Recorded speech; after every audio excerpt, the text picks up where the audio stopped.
Hello, my brothers and sisters. Welcome to our One Teaching a Day series. As you know, you've got to like, you've got to comment, you've got to subscribe, and share the video link to other people as your way of doing your part of the Lord's work. Thank you, and God richly bless you.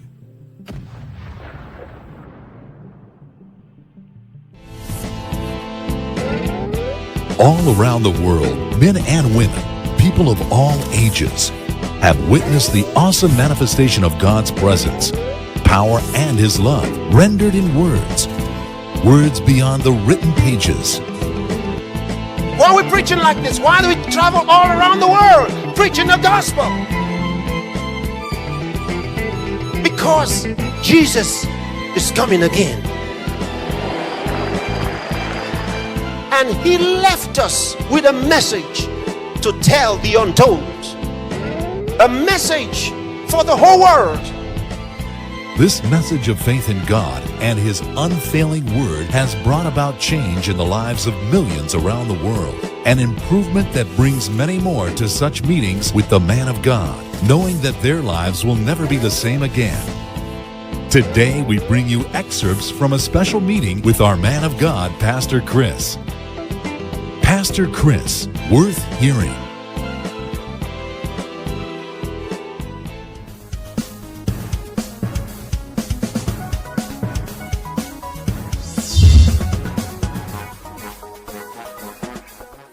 Glory to God. Hallelujah.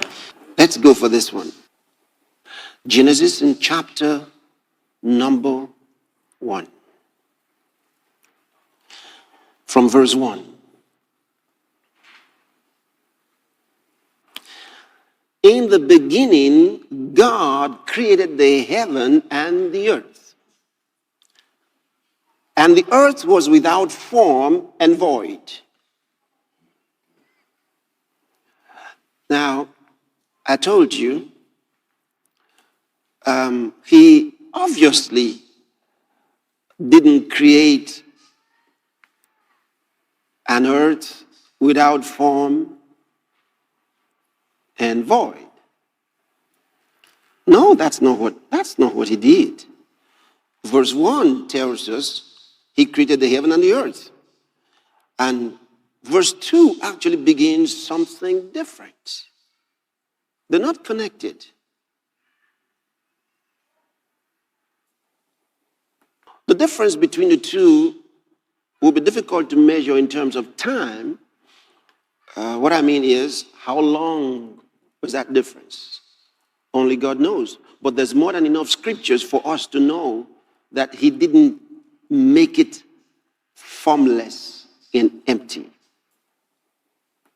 Now, the words used there, when it says, and the earth was without form, He says, tohu, meaning waste, vain.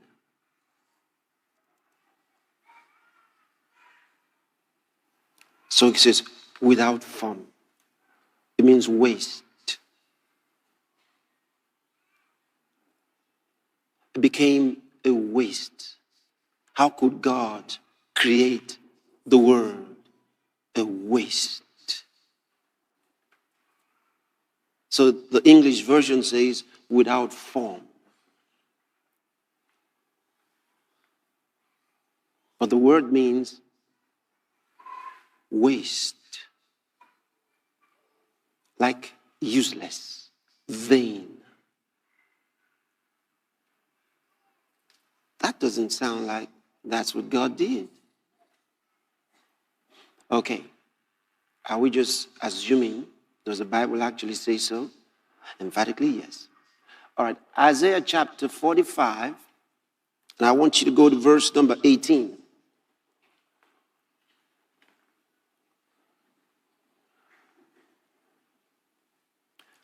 Let's read.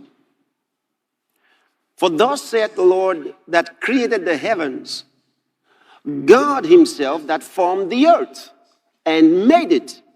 He had established it. He created it not in vain. for he formed it to be inhabited.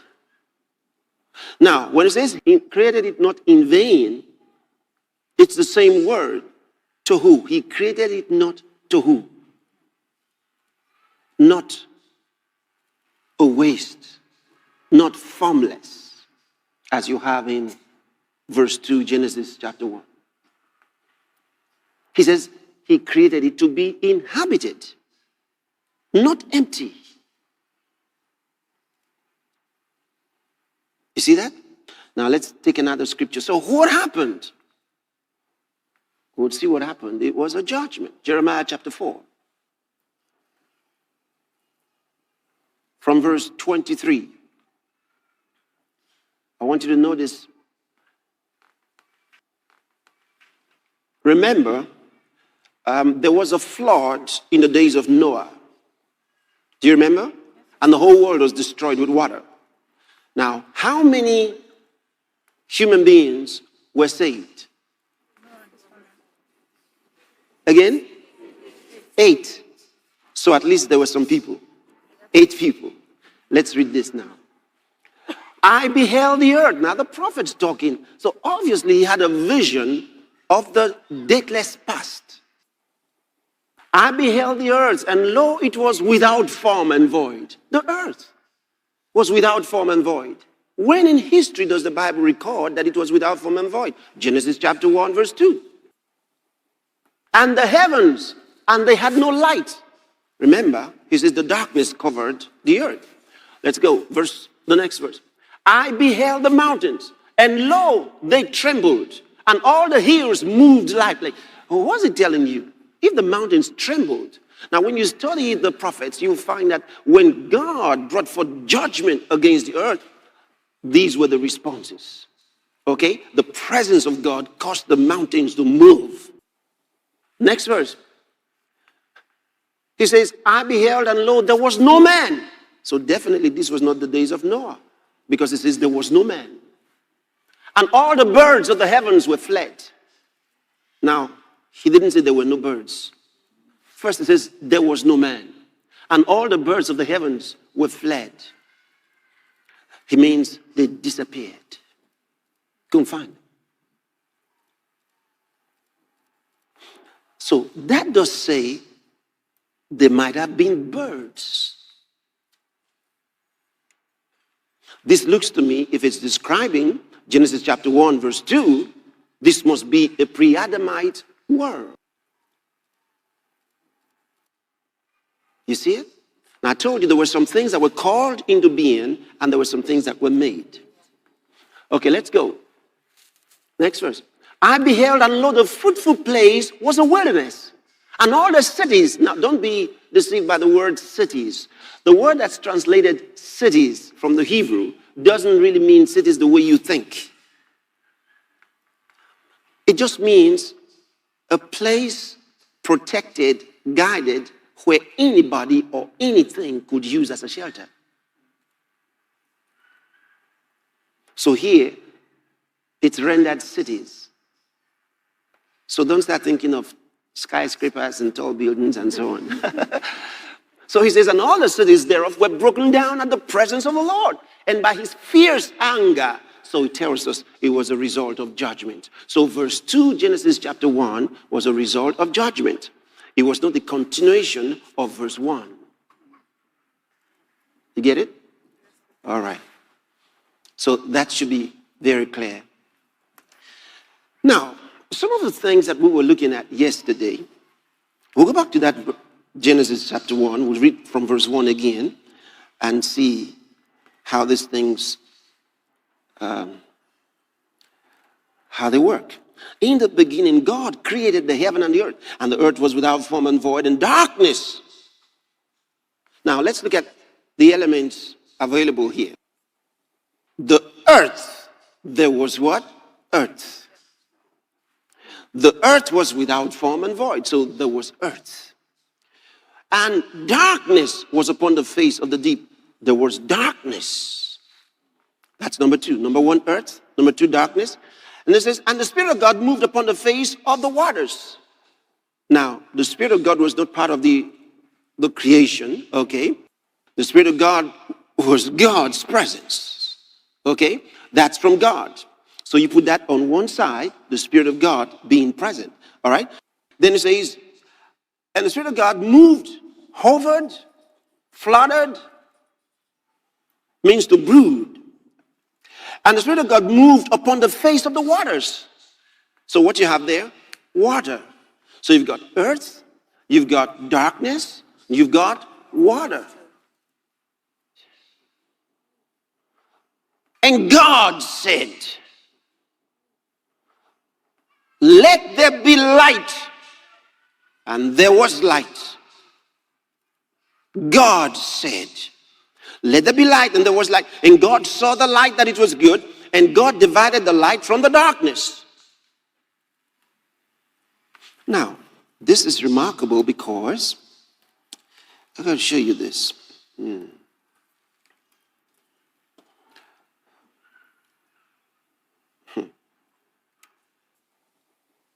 2 Corinthians chapter 4. Let's read verse 6. 2 Corinthians chapter 4, verse 6. Read it for me. 1, 2, go.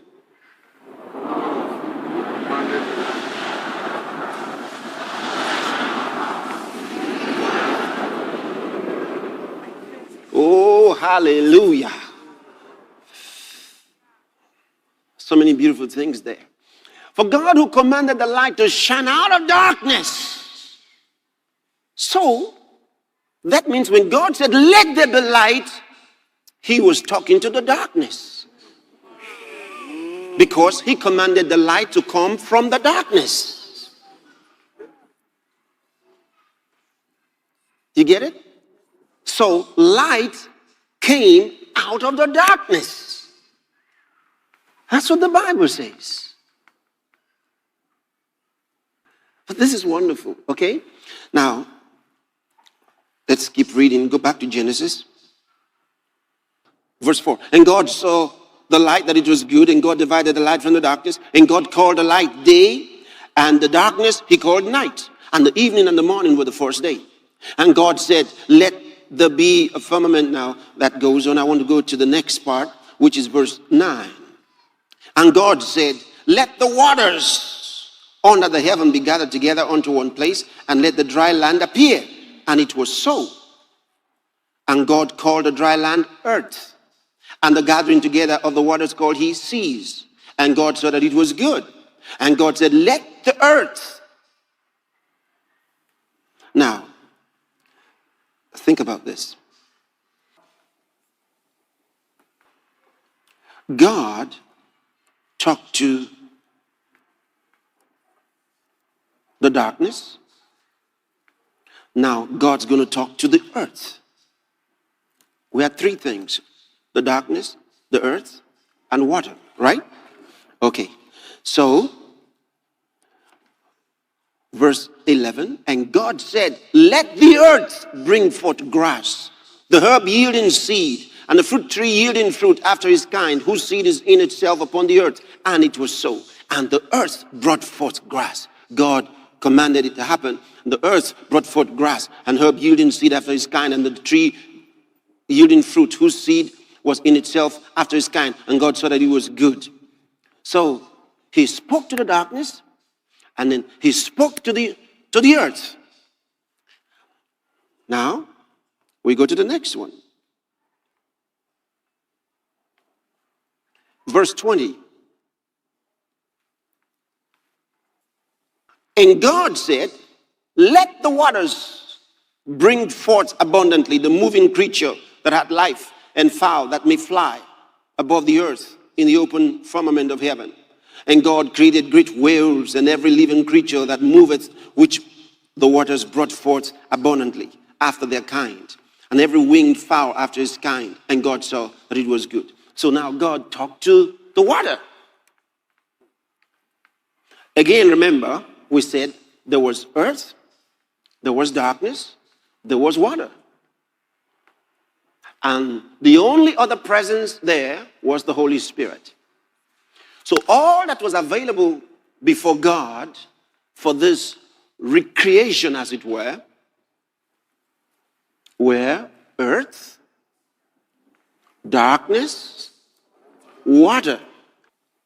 And so here God wanted to effect this recreation, as it were, because there had been a judgment. Okay? And what we find, including creation, because there were some new ones. We mentioned that yesterday. Everything was not just a recreation. There were new ones. Like man. Okay? Man was created new.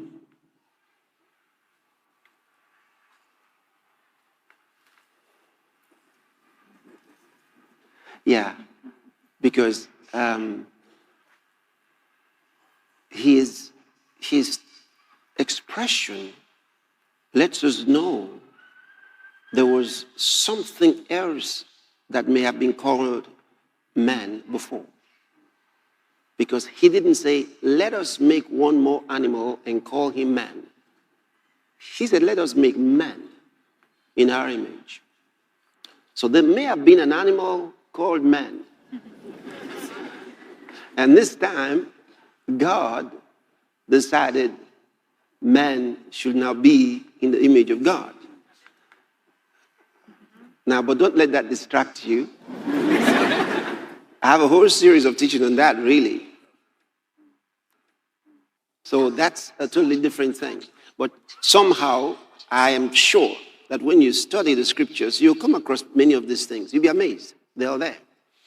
But the point here we're making is about God using certain principles that are available to us because he made them available to us. Look at what he did. He had earth, he had darkness, he had water. What did he do? He talked to the earth. He talked to the darkness. He talked to the water. And I said, that meant, I said, what was the reason for the talking? What was the reason? Why did God have to talk? Why did he have to talk? Because through talking, he elicited a certain kind of response. Because by talking to those creatures of his, he introduced something. Speech communicated sound. Right? And so, sound has a code.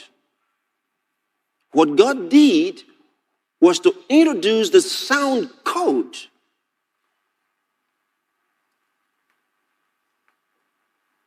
to each one that he talked to.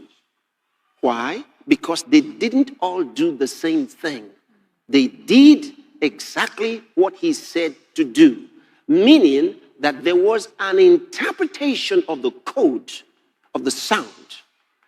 Now, mark my expressions. Very, very important. And I'll tell you why. So, the interpretation of God's sound code was definite by the earth, by the darkness, and by the water.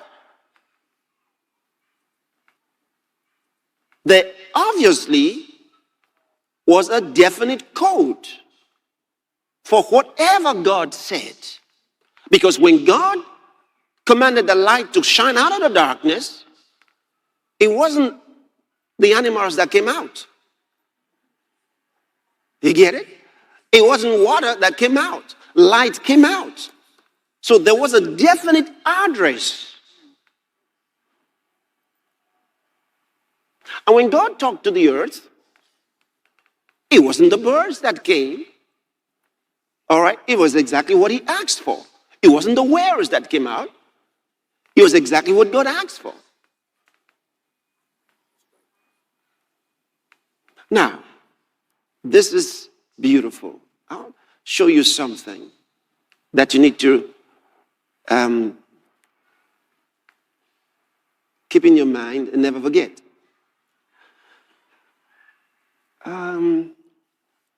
Apart from English, what other language do you speak? Yoruba.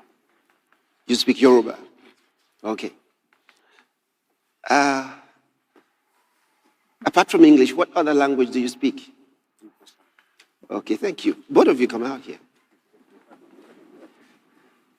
You stand over here. Okay, you stand here.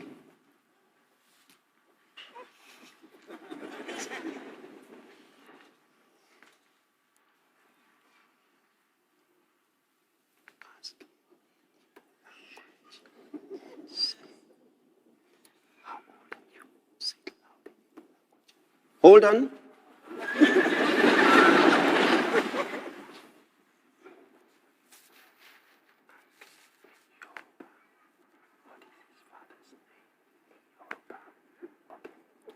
Okay, thank you.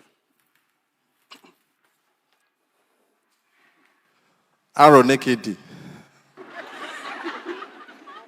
Kí lorúkọ bàbá ẹ?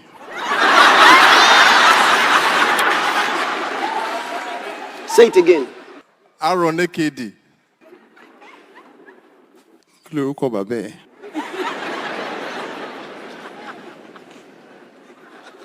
Okay, how many of you heard what he said? Good. How many of you heard what he said? Good. How many here understand both languages and you know exactly what they said? You understand both? Okay. Come and tell us what he said and what his response was. I want you to listen very carefully.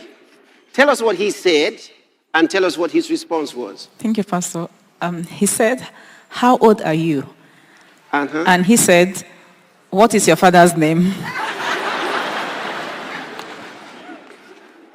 Did you hear that? Are you surprised at his response?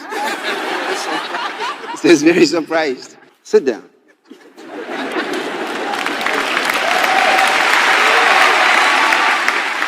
Now, the simple reason for that is just to tell you words are what we say they are, okay? And the coding of words is too important.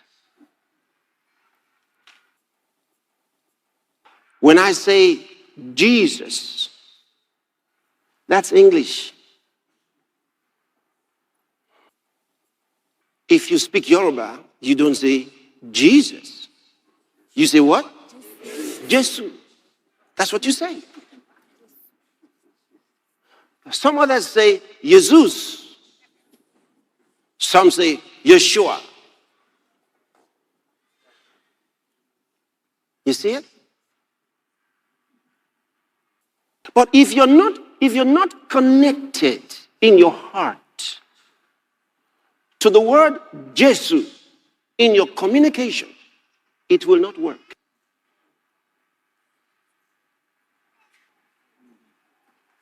Can you see it?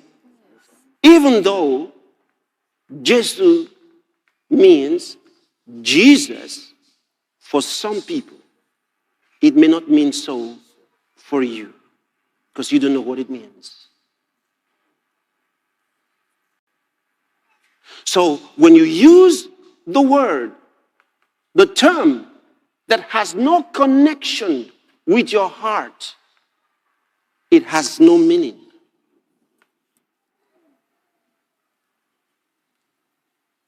It has no meaning.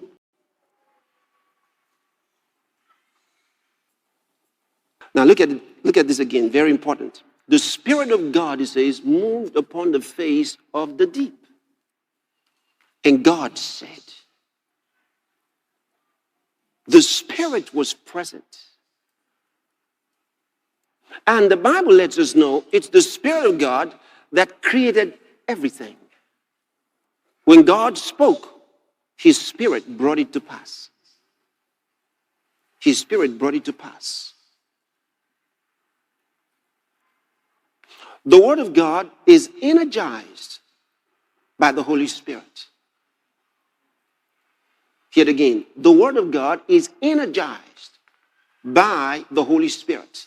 The Word of God is given life by the Holy Spirit.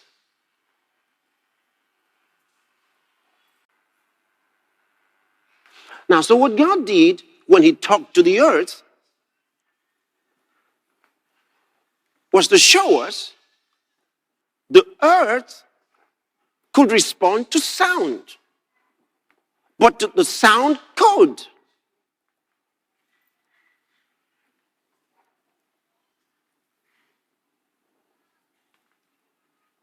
So everything came out, everything in the world came out of 1, earth, 2, darkness, and 3, water. Think about it. That's where it all came from. If that's true, imagine this. If everything came out of earth, water, and darkness, and what God did was to talk to them, it means each one of them could respond to sound.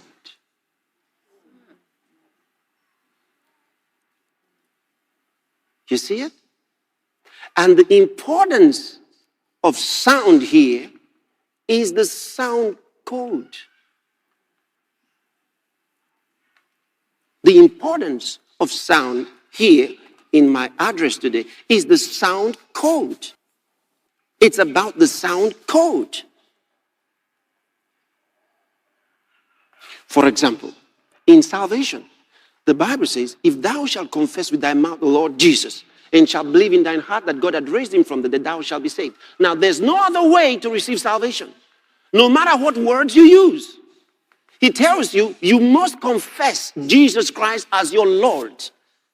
But that will not even work until there's a connection from your heart.